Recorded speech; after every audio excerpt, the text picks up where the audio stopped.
Croeso pawb. Welcome to Barod's new webinar series, the Manifesto Sessions. I'm Sian Roberts, Barod's Operations Manager, and I'll be your chair for today's session. So we'll be hosting a free monthly webinar, bringing the powerful calls to action from our manifesto to life, one session at a time.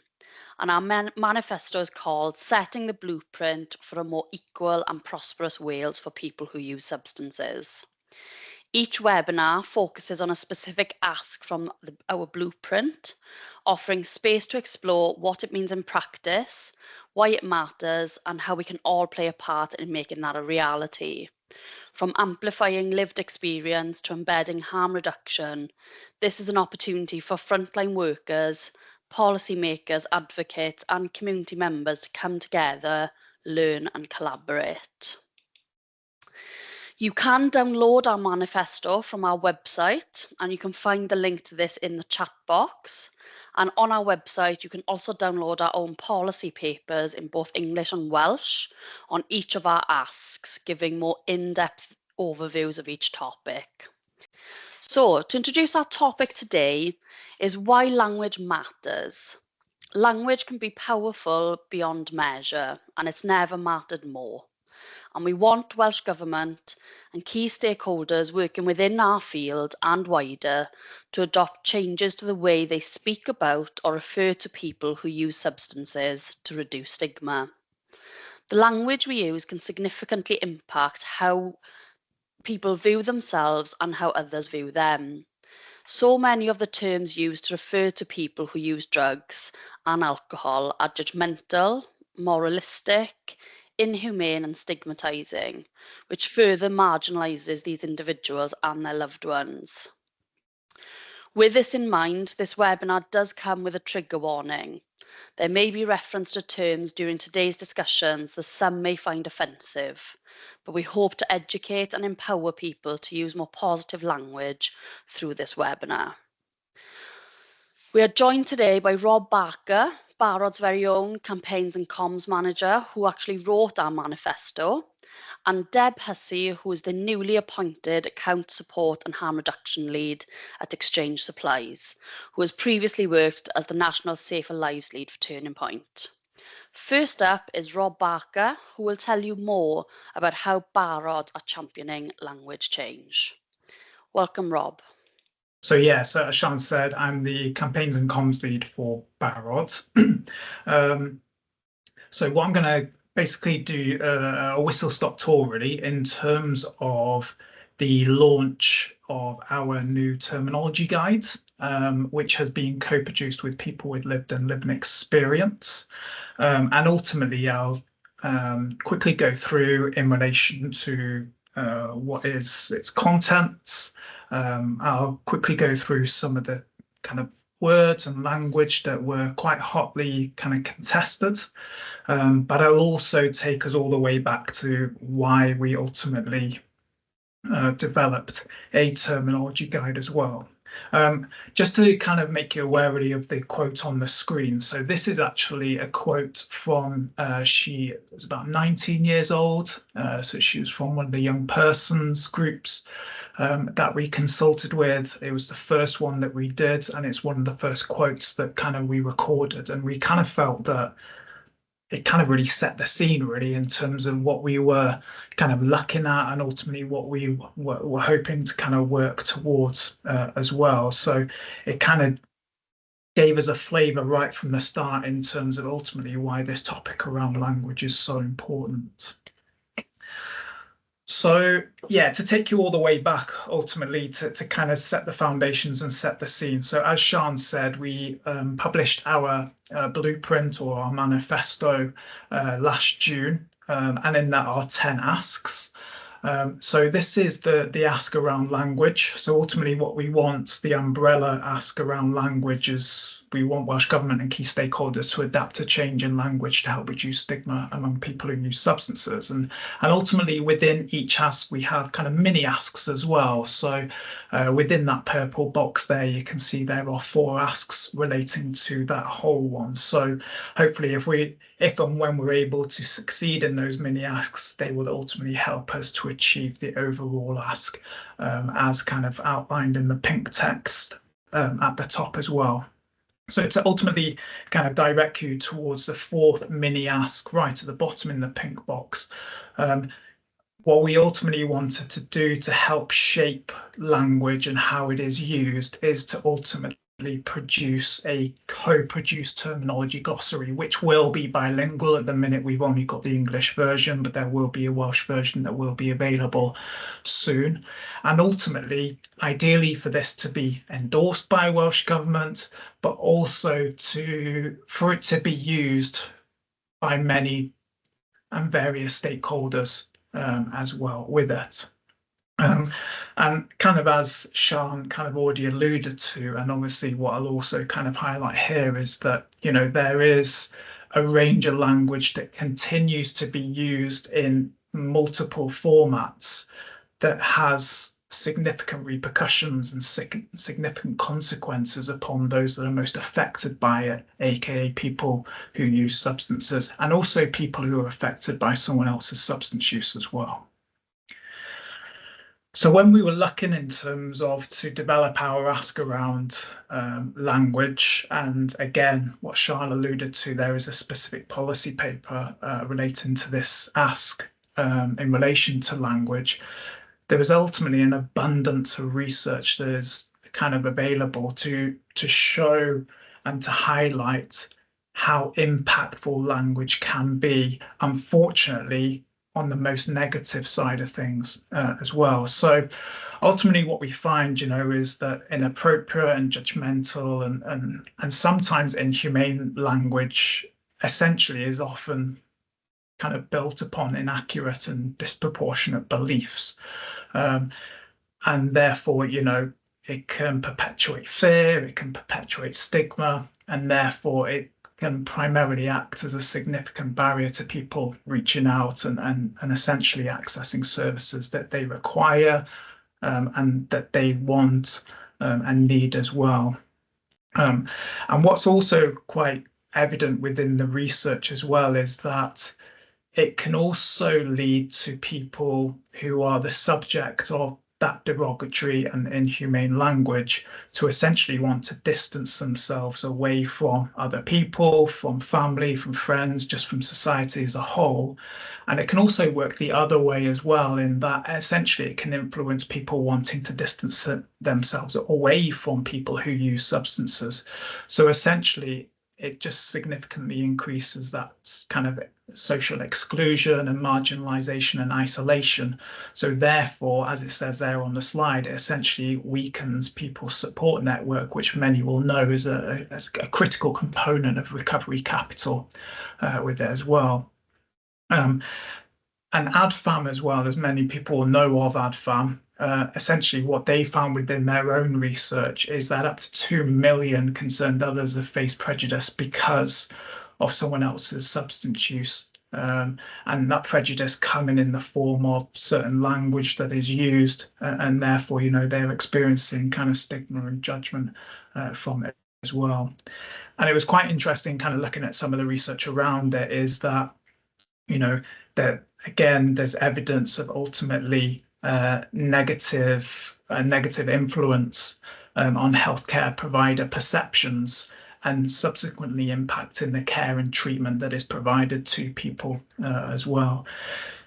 And, you know, and obviously, you know, from our perspective, we, as mentioned, we would like to kind of influence and kind of educate people in terms of their use of language, and you know, and in the grander scheme of things, we'd love to obviously do the same with the media, but obviously the media is a hard one, and is something kind of discussed with Deb in a bit.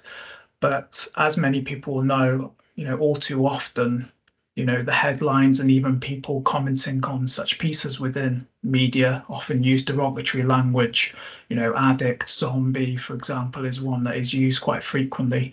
And ultimately, that just only perpetuates societal stigma regarding substance use as well. So that was just a handful, really, of the evidence that kind of says, okay, things need to change in some shape or form as well. So why did we do a terminology guide? Well, first of all, when we're saying to people, okay, maybe you need to change your language in some way, you essentially need to kind of give people a little bit of a kind of a solution. You need to give people an alternative from there as well, especially to those that we are seeking to make those changes as well. And essentially, we felt it when we're talking about language, and it's imperative ultimately to showcase the opinions and to showcase the thoughts of people who are most affected by it. And therefore, those are, people with lived and living experience from there as well. So, many people obviously who work in the field will know that people with lived and living experience provide essentially the most powerful and compelling arguments when it comes to advocating change, and none more so, in terms of this topic that we're talking about there as well. So essentially, it does provide a level of relevance, a level of accuracy as well. And essentially, people with lived and living experience can ensure that essentially the guide reflects real world usage, and hopefully replace stigmatizing language with terms that are non-judgmental, they're person-centered. So hopefully by co-producing and working alongside people with lived and lived experiences, it kind of shifts that power dynamics. It essentially recognizes their expertise and essentially validates their role as co-creators of the knowledge rather than just being the subjects of it as well.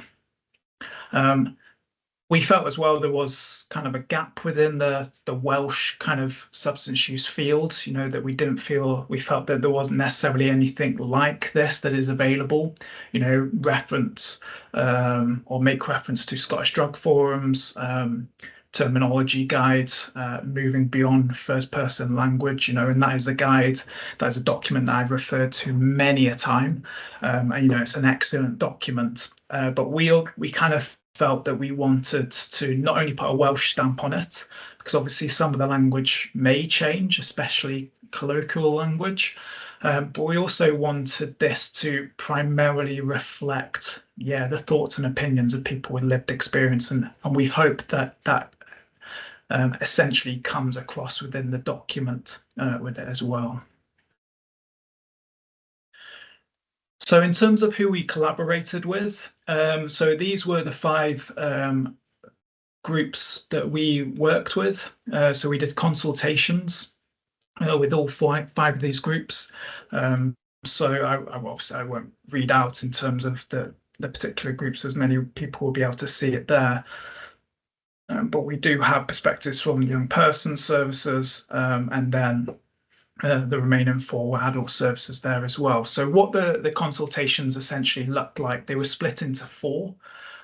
So to start off with, we just posed the question essentially, why is language important? And I'm sure you can potentially gain an idea of some of the responses that we got, but we wanted to kind of not only get people's feedback around the use of certain terms and language, but we also just wanted to get a general sense of, and a feeling of essentially, why is this topic important? If all groups came back and said it's not important, then maybe kind of we would have had to reconsider how we go about things. But it was kind of unanimously that that most people were subject to some form of derogatory language, and therefore it was an important matter on many levels there as well. The second section of it, basically we split the groups into smaller groups, and we gave them a bit of a free rein to kind of write down what terms they felt were acceptable and what terms they felt were unacceptable. And what we did find with some of these exercises was that in one session, people wrote down certain terms that were unacceptable, and in another session, those same terms were deemed acceptable. So, so that obviously, there wasn't always a unanimous decision around all terms. We had to primarily just go on the majority in terms of when we came to the conclusion of whether they were deemed appropriate or not when it came to actually formalizing the document as well. And then, obviously, in terms of that exercise, there were terms that were frequently not discussed. So the third and fourth parts of the consultation consisted of us proposing certain terms to the group as to whether they were acceptable or not. And these were terms specifically to describing substance use. And then the fourth section were terms specifically around terms and language that's used to describe people who use substances as well. So in terms of the document itself, you will, if and when you come to read it, you'll see this page, the disclaimer page, and it's kind of just to kind of put it out there as well, to reiterate really what Sian mentioned, that there is terms and language within the document that, can be triggering, can be quite emotionally charged. So for an example, the word junkie is in there. And as you will probably guess, that it was a term that was unanimously rejected, and therefore an alternative should be used in its place. But what is quite important really to get across is that actually part of the process, many people agreed that there were certain terms or phrases that were okay or not okay to use, and then there, other people disagreed with that as well. And it was also highlighted multiple times that the determination of whether a term or phrase was acceptable or not could actually be based upon the context or the situation is used at that time as well. And interestingly, it was, again, quite frequently discussed that during the consultations, many individuals acknowledged that they may use what they deem to be unacceptable language to describe themselves, but highlighted that those terms weren't for anyone else to define them. So a prime example of that would be the word addict, that many people said that they would describe themselves as an addict, but for somebody else to use that against them was completely unacceptable. So, for us as an organization, we accept that essentially people are free to describe themselves in ways that fits them. But however, we will always make people aware that they are a person first, essentially, as well. So just some of the key features, really, that the main thing essentially is getting the direct quotes from people with lived experience from their, that was essentially what we wanted to get across. And we did put in there as well what we would advocate for. But yeah, as said previously, we're not saying that is the only kind of term to use. There are, of course, other kind of similar terms and language that could be used in place of our kind of advocated term, which could be equally as accepting as well. And we do have a list of acceptable and unacceptable language within the document at the end of it, which, is not an exhaustive list at all from there. So just very quickly, really, I just wanted to kind of highlight just a couple of the terms that were probably more contested, so to speak. So the first one really was chaotic. So what we found when this came up is actually a lot of the individuals said that they would describe their lives when they were using substances as chaotic. However, it was one of those when people said, I'm happy to kind of describe my own situation at that time as chaotic, but actually wasn't appropriate language when describing other people. And it's something that quite a lot of people said that they were subject to, even from professionals and people who worked in services. So one prime example that always sticks in my head is that, they're professionals saying that they were too chaotic to essentially be engaged with that service at that time from there as well. So, again, some people fed back that from a treatment perspective, a person may be perceived to be chaotic to them and their respective situations, and therefore not suiting service acceptability. But their argument was that actually it should be the other way round. So services should be flexible from there as well. And also what was put across is that kind of describing someone's life as chaotic ignores the complexities of someone's life. It doesn't include the contextual situation of what somebody may experience, whether that's poverty, trauma, so to speak, and essentially just the word chaotic oversimplified their reality as well. So for us as a service, we would advocate for the term complex situations. One of the other main ones was then in terms of drug misuse. So this one in terms was actually advocated for when in the only situation when prescribed medications are not used for its intended purposes. Apart from that, it was unanimously rejected. And one of the things that came up quite a bit was actually who makes that decision as to whether a drug, the use of a drug is use and when, or is it misuse? So again, it was kind of like, well, if somebody's using cocaine, does that mean everybody's misusing cocaine because it's already an illegal drug? Or is just everyone using cocaine regardless of its legal kind of framework, so to speak, there as well. And again, it was come back, in terms of what people said, that essentially by describing people's substance use as misuse, essentially placed moral judgment on that person and that they are irresponsible or reckless, and essentially frames their behavior as inherently problematic. So for us, in terms of what we would advocate for, is simply just substance use or drug use from there as well with it. The last couple then, so drug user was another one that was quite hotly kind of contested. But on the whole, it was very much widely rejected due to the derogatory and stigmatizing nature.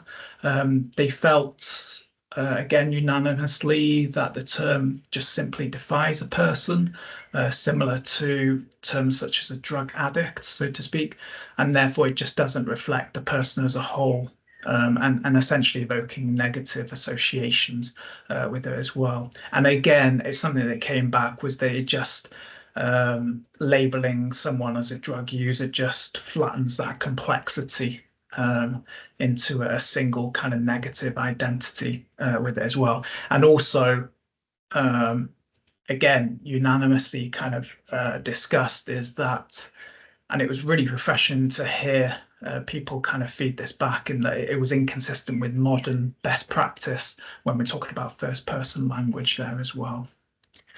And then one of the other main ones then is hard to reach. So again, it contested, but it was concluded that essentially it was inaccurate and inappropriate. And a lot of people said that actually it's services that are very difficult to engage with. They're very difficult to reach.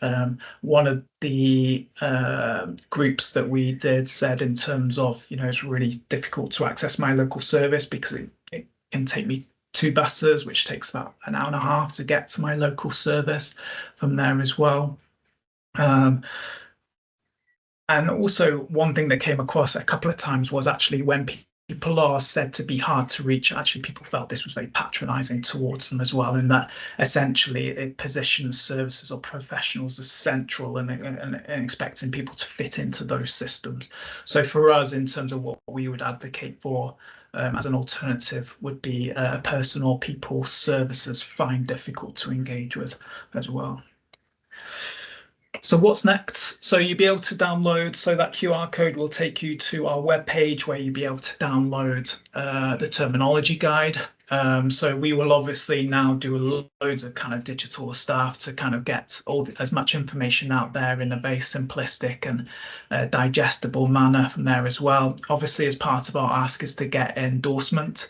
What we will plan to do is actually review this on a biannual basis. We are very aware that when you publish such documents, they rapidly become out of date with it as well, because obviously the world changes, terminology and language changes, so we want this to remain as relevant and as accurate as possible. And ultimately, yeah, for people to use it how they see fit as well. So as I said, the majority of the document, even though obviously a lot of it isn't within quotation marks, it is still kind of verbatim. And also in terms of how I try to write it is just to quite simply get the key messages out there in relation to what was discussed by people with lived and living experience to ensure that their voices and opinions come through from there as well. So there's our references just in terms of some of that research that I mentioned. And yeah, that's it. So yeah, thank you very much, and just also diolch to those consultation the groups that took part in the consultations as well. Brilliant. Thank you so much, Rob. And just to say, you've done a fantastic job at representing the views and voices of the people you consulted within that document. And I'm really excited for everybody to download it and use it day to day. But don't worry, Rob isn't going very far. He's going to have a lovely conversation now with Deb. So Deb, with personal experience of problem substance use and a passion for involving people with lived and living experience in service development and delivery, Deb answers some questions from us on her experiences and views of the impact of language. Cool. Deb, I just want to say thank you, first of all, for joining us. No problem at all.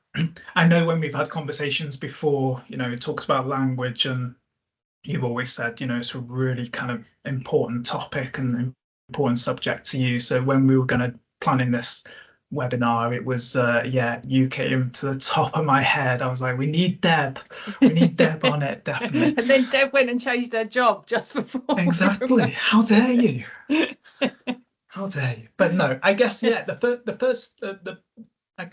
first place to start, I guess, is, why is language important? Why is the language that we use important, and why is it a significant issue for you generally, or if you want to go into personally as well? Oh, you'll get the lot, I'm sure. Once I start talking, you'll regret inviting me. I mean, something that we're often accused of, I think, when we talk about stuff like this, is that it's just semantics, it's just words, and they're not that important. And we know that's not true. Like, interestingly enough, I wrote Turning Point's sort of equivalent document. So Turning Point has a document called Speaking Without Stigma. And watching your presentation, it was like I could have been watching somebody do a presentation from when I wrote that document, because the views of the people that I consulted with were almost identical. So, sometimes people think, you consult with this small group of people and the views are just theirs. And maybe it's not representative of the sort of wider sort of community of people with lived and living experience. And clearly it is, because the people I consulted with were very far removed from the people you consulted with. So that's one reason why it's so important, because it matters to people that use drugs. It clearly matters. We know that. But, it isn't just semantics. Language is so important. For me, it feels like people who use drugs are the last group of people that it is generally considered okay to discriminate against within our society. We, and I'm talking about society as a whole, talk about people who use drugs in such a derogatory and discriminatory way that we wouldn't talk about any other kind of sort of group of people. Obviously there are people that do talk derogatory and discriminatory ways about people, but generally as a society it seems okay to discriminate against people who use drugs. And the first sort of way that we do that is by the way that the language that we use, the way we talk about people, and that language perpetuates those negative stereotypes. Most people learn about people that use drugs through the media, and the media are the biggest culprits, you know, and I think we've spoken about this before, about, you know, the way that they talk about people that use drugs, and that informs society's attitudes. And people that use drugs live in those societies surrounded by those attitudes. And we know, you know, you've shown loads of evidence of that we know that stigma increases feelings of like low self-esteem and low self-worth. It causes people to isolate. It increases drug use. And that's really important. It increases drug use at a time when we're seeing drugs deaths just go up and up and up and up. If we can do something that can, you know, that can have a positive impact on that. And it's really simple just to change the language that we use. It can help us create inclusive spaces. It can make people feel more comfortable to come forward and reach for support. And it can make people feel, I guess, less shit about themselves. You know, so language is just massively important. I remember discussing with you, it was actually on the podcast that we did at the end of last year, wasn't it? And you said in there, you know, if I see the word zombie used again in the media headlines, I remember you said, I'll turn green. So essentially you'll turn into the Hulk. Yeah. And you also, which I didn't realise as well, is that the word zombie is actually used within an official government document in relation to xylazine, isn't it? Which is so for you, Deb, I know it's kind of one of the questions I was going to ask you a little bit later on, but may as well just come to it now. So I guess specifically around the media, how do we change that, do you think? How do we change the narrative there? Because obviously when we're talking about, you know, the likes of zombie and stuff, you know, we're probably talking about specific newspapers, you know, I'm not going to name them, but you know, you probably could think of one or two specific kind of more kind of challenging newspapers, more, I guess, more right-wing newspapers, so to speak, but quite popular, absolutely. So how can we have any influence on the media, because as you said, that's where a lot of the general public will get their information from? It's the media are the hardest nut to crack. It's incredibly tricky. I mean, I think building relationships, so for organizations, building relationships with the media is really, really important. I think, like, as an example, I can remember quite a long time ago, Turning Point putting out a press release about xylazine. But at the bottom, because the term Frankenstein drug was being thrown around a lot, they put almost like a disclaimer saying, you know, we do not use the term Frankenstein drug, blah blah blah. You know, so kind of setting the tone for the journalists that were going to receive that press release and consider running with it. So I guess it's kind of like education, but that's a small thing. I think they're a massive sort of mountain to climb. And I think that, you know, challenging it is probably not the most effective way. I think being equally as vocal in kind of, I guess, sort of talking about how inappropriate their reporting is sort of the other solution. You know, I think anyone that has sort of any organization, for example, that has a wide social media following, I think has a responsibility to, you know, to put out statements saying that they disagree with something. If the media because I know there was very recently, there was some really, really awful reporting, and Collective Voice did a statement afterwards about their thoughts on the content of that report and the derogatory language that it contains. So I think that's something that we need to do, but we need to do a lot of.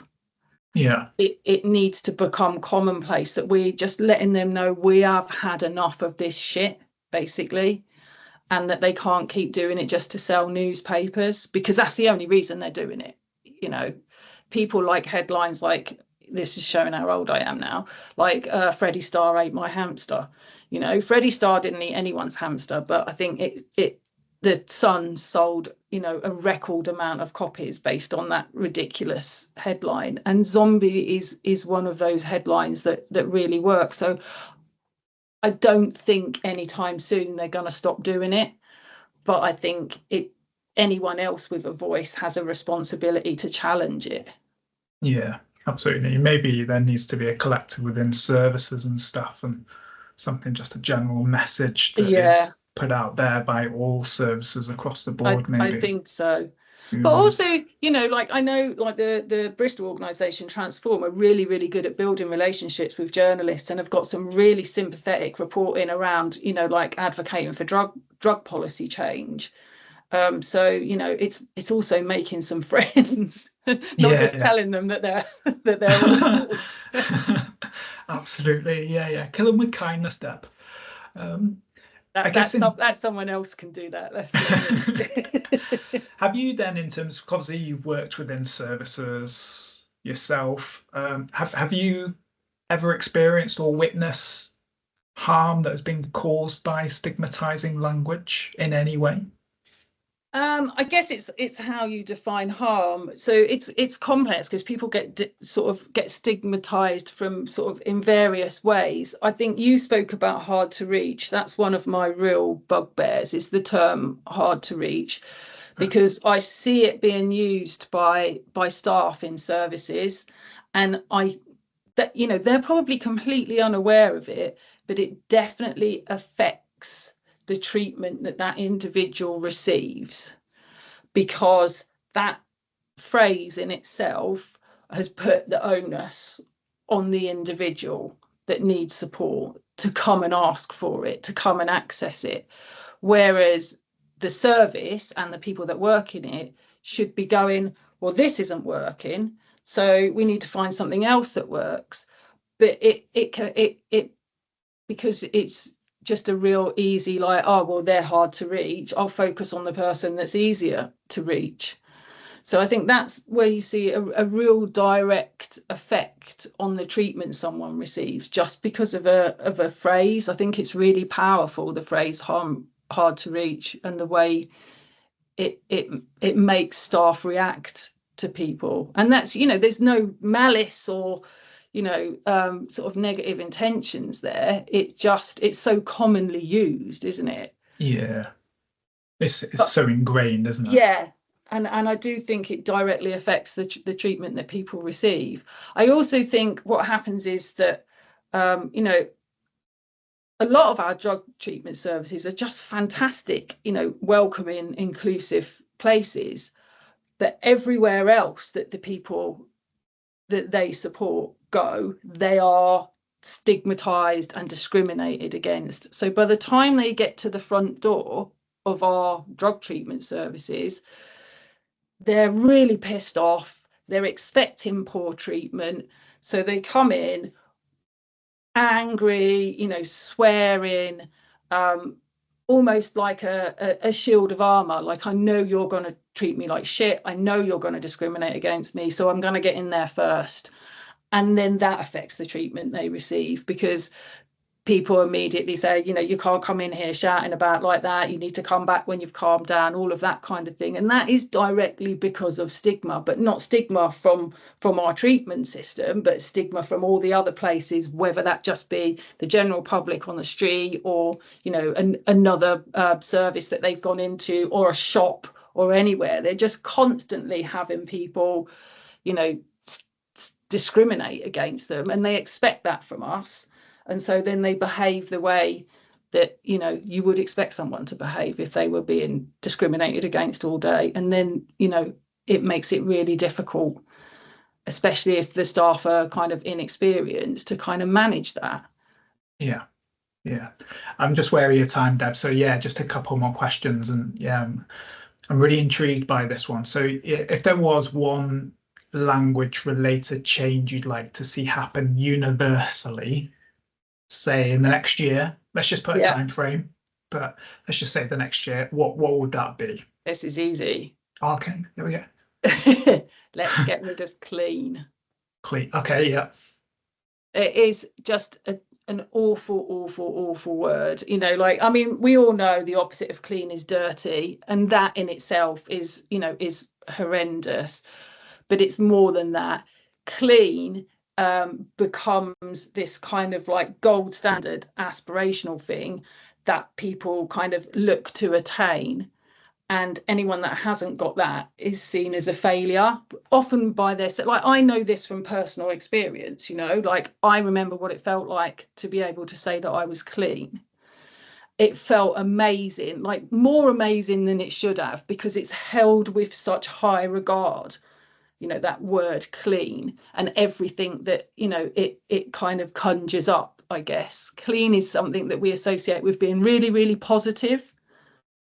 And so I also know what it feels like when I wasn't clean. And it is a million times worse than just using and not using would feel like. You know, the opposite to clean makes you feel like you're an absolute failure. And it also kind of perpetuates that idea that there is only one specific goal, which is abstinence. Okay, yeah. And if you don't want that, then you're less than, or you're a bad person. It's just, it comes with so much judgment. And I know it's used in a lot of 12-step fellowship organizations, and I know it can be a lot of people that kind of get support from those organizations find it really important to them, but it needs to be looked at because it's out of date. You know, it's been used by those organizations for decades. And, you know, we know that language evolves, and, you know, they need to consider evolving their language, because it's awful. Let's just get rid of it. That's my wish. Absolutely. And very quickly, Deb, so what advice would you give to someone who wants to be more mindful of the language they use around substance use? Just think about the impact that the language you use has or could have before you use it. So you spoke earlier about context is really important, and for some people certain terminology like identifying as an addict can be really important to people that consider themselves in recovery. So you just need to think about what effect will these words have on these people around me, and use person first language. That's just keeps it really simple. Don't identify someone by just one small attribute or part of what they do. They're a person first. And the really important thing is you will get it wrong. That's absolutely fine, as long as you're trying and as long as you're thinking about it. Yeah. Deb, thank you very much. You're more than welcome. That's the interrogation with you. Sean, back to you in the studio. Thanks, Rob. Over and out. Thank you both so much. What an interesting conversation. I can see that we've got some really interesting questions for both of you in the chat. So I'm going to hand over to Lucy, who's going to take us through some of those. There we go. Okay, so yeah, we've had kind of lots of different questions, which is absolutely brilliant. And thank you to everyone that has popped something in there, as well as the comments that have been attached to them. So we've got quite a few, so we'll get through as many as we can. So this first one is, we regularly hear Welsh Government refer to documents in our sector as substance misuse. We also see job roles in statutory sectors mostly, which have the word misuse in them too. How can we transform the language professionals use even within our own sector? I did it in Turning Point. So when I joined Turning Point, they were a substance misuse service. All the job roles were substance misuse practitioners. And myself and a colleague just asked for a meeting with the people that were in a position to make those changes and explained what was wrong with misuse. And we introduced them to a lot of documents, like the Scottish Drug Forum document that Rob referred to. And they considered it and they agreed. And if you check now, that Turning Point is a substance use service and the roles all come up as substance use. So yeah, maybe I'm not the best person to ask, because I found that quite easy. That was the start. Everything else was more challenging, but it was a really good springboard as well to talk about language more widely. So, Rob, any thoughts from you about kind of the statutory end of things? Yeah, so actually looking at like Welsh Government policies and frameworks was one of the main reasons why this all kick-started for us. Is one of the foundations where we thought actually these are the things that do need to change, in terms of within written official documents. So if you look at certain Welsh Government frameworks, they're obviously readily available online, that you will see substance misuse here, there, and everywhere. And you will also see some other kind of language that is being deemed from our consultations and within, the document, that's also been rejected as well. So ultimately, this is where hopefully our guide will come in, that we can then take to certain kind of bodies, whether it's Welsh Government, whether it's public health, as well, and say, look, the voices have spoken, this now things do need to change, so therefore we've actually got something to take with us to ultimately evoke or at least, start that process of change as well. And that's, that was important for us to actually have something tangible to take with us. And as I said, there's nothing more kind of powerful really in terms of to actually have those voices of people with lived experience to essentially elicit that change.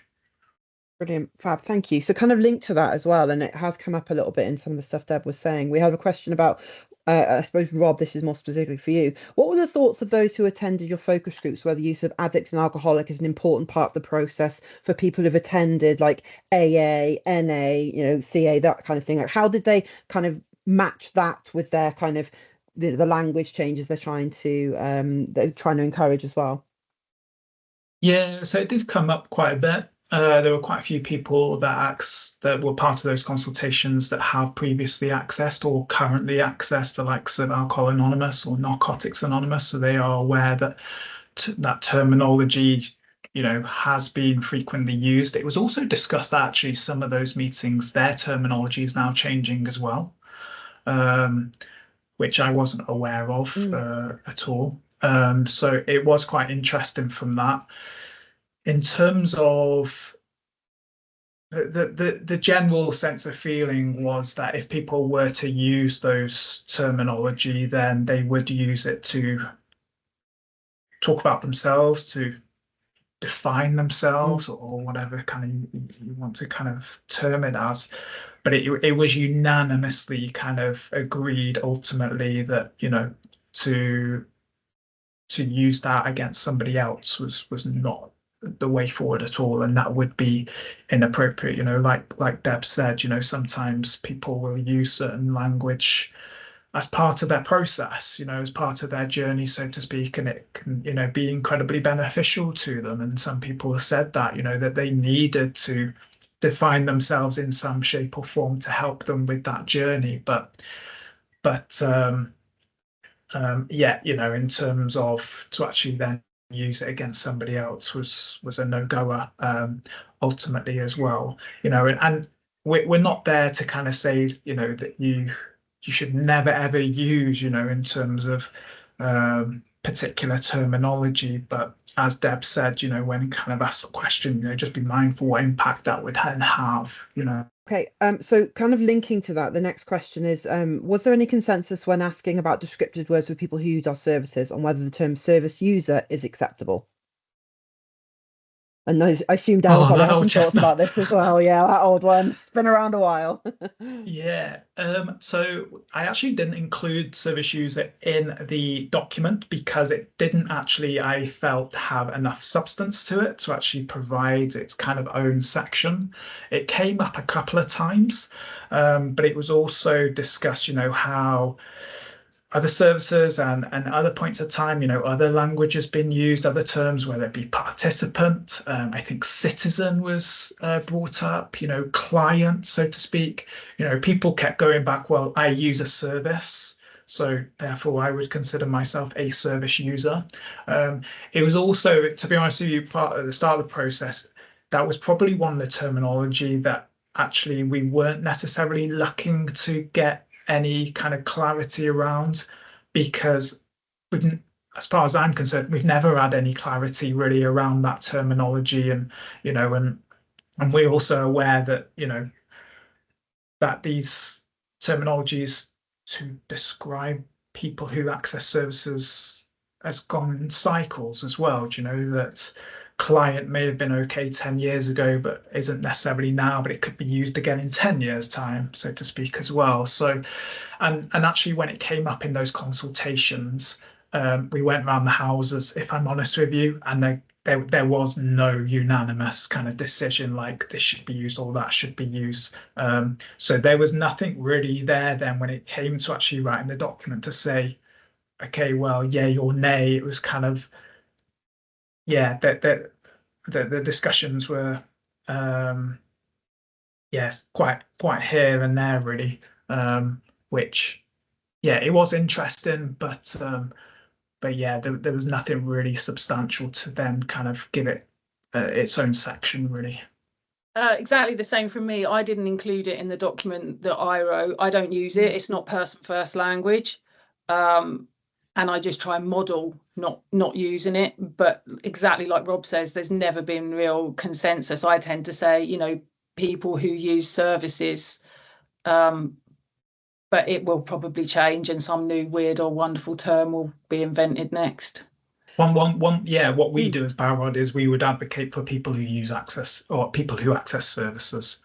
So that would primarily be the term that we would try and use. Thank you. So we'll just do a couple more. So we had one from Thomas, who says, thank you so much for developing this guide and for committing to review and update it regularly. Perhaps you could create a space for people to submit other terms for discussion. Just for an example to kick this off, what do people with lived experience think about the terms sober and sobriety? So Deb, can I start with you for that one? Absolutely. I mean, they're not terms that I use. I think, yeah, for me, they're not terms that I would use, but I know particularly sober has come back into vogue for the what would you call it, the kind of sort of alcohol-free nights that are becoming more and more common. So they're known as sober spaces. And they tend to be really inclusive. So it's not used in a negative term. But for me personally, I wouldn't use sober because it's defining, it's saying what you are or what you aren't. I think it's just one of those terms where it's defining somebody by a behavior, whether they're doing it or not. It's still defining them by that one small aspect of who they are. So personally, I don't use it, but it has been used in quite a sort of effective and inclusive way recently. Rob, any thoughts on that one, particularly around kind of this space thing? Yeah, those specifically those in terms of those two terms actually never came up. They were never discussed. Yeah, so I've always felt they're more kind of Americanisms, so to speak. It's not something I've necessarily come across in terms of, you know, I've been working in services now for nearly 15 years, and it's not something that ever really has come up. In terms of moving it forward, so actually we discussed this the other day with a colleague about opening it up in terms of to get more perspectives. And something that was discussed was maybe some form of like an online form, so to speak, to get kind of opinions and such like. Obviously, this is just a starting point, you know, in terms of engaging with those 5 groups that we did. But yeah, we're not going to necessarily rest on our laurels and say, well, we tick this box now and there we go, let's move on. You know, this is the foundations ultimately. And as I said, we hope to biannually review it, as well as maybe other things that will complement it in terms of certain processes. One of those things is to get more perspectives moving forward as well. Brilliant. So final question, because we've got a few minutes left. So one of the questions was, the language around suicide has so much guidance now that media are supposed to be using. Are there lessons from how that progressed that we could use in substance use? So either of you wants to kick us off. So I know in terms of Scottish families, what's their name? Deb might know, but Scottish families, so they actually do the Scotland's naloxone click and deliver service as well. They actually, in collaboration with, I want to say AdFam, but I could be completely wrong. They actually put a toolkit together for substance language within the substance use field for media. from there as well. It was something that came up quite a bit actually in terms of within the consultations, and I think it was one of the quotes within my presentation was that in terms of within the substance use field, we are still using terms that were even used in like the 60s and 70s, and it was something that came up quite a bit in most consultations. That actually, if you look at similar fields, mental health field, homelessness, and suicide kind of field as well, specifically, that terminology has changed, and there are terms and words that would have been used in the 60s, 70s there that just are not used now, even from a media perspective, which just isn't really the case from what we've seen from substance use. So yeah, that was something that was kind of discussed a little bit as well. Brilliant. And Deb, anything for you just to finish us off, and then I'll hand back to Sean? I mean, sorry to go out on a low, but I think the main issue is that the media want to continue to discriminate against people that use substances. And so even like there are some great media toolkits out there, as Rob said, Scottish Families and AdFam, and I think SDF have just done one recently as well, but the media need to choose to use them. And yeah, so there's a lot of hearts and minds that we have to win over to change their attitude, the way they feel about what are basically some of our society's most vulnerable people. Thank you all for attending our webinar. We look forward to seeing you and other colleagues at our next webinar, which is on the 17th of July. You can access the link to book on to this event in the chat, where V's going to pop that in, or you can do that via our website. And that topic will be looking at how important it is to see concerned others, families and loved ones affected by substance use as a group in their very own right. A huge thank you to Rob and to Deb for sharing their insights today. Thank you as well to the webinar team behind the scenes for bringing the webinar to life. And thank you all for your brilliant questions and your attendance at today's session. Have a great rest of the day, everyone. If you have been affected by any of the issues discussed in today's podcast, please reach out.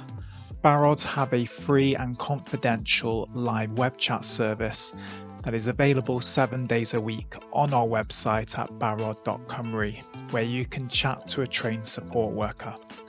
Alternatively, you can contact Wales's National Drug and Alcohol Helpline, Dan 24/7. either by calling 0808 808 2234 or text Dan to 81066.